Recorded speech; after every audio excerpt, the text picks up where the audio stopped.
হ্যাঁ, রান্না করতে আসি আর চিন্তা করতে আসি কে জানেন ভাই আমরা?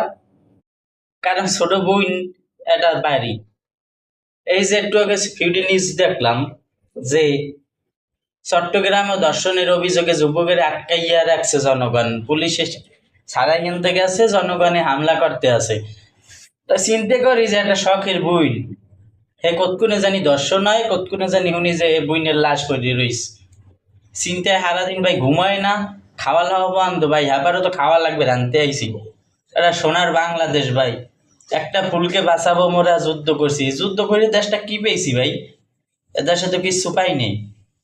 এদের যুদ্ধ করছি, লাভটা কি হয়েছে? লাভটা তো কিচ্ছু হয় নাই।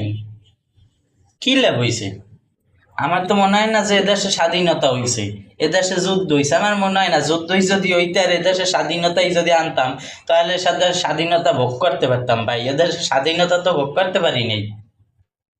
চিন্তায় একটাই কথা, এদেশে মা বোনের নিরাপত্তা নাই। আপনার আমার সবারই মা বোন আছে, কিন্তু কেউ নিরাপত্তা নাই ভাই এদেশে।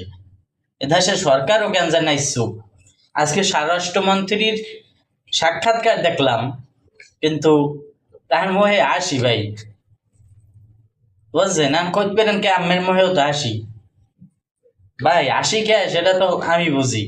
স্বরাষ্ট্রমন্ত্রী আজকে আপনি সংশোধন করে হে আসে কথা বলে দেশের এই পরিস্থিতির সময়। তাই সবাই ভিডিওটা শেয়ার করে দিন।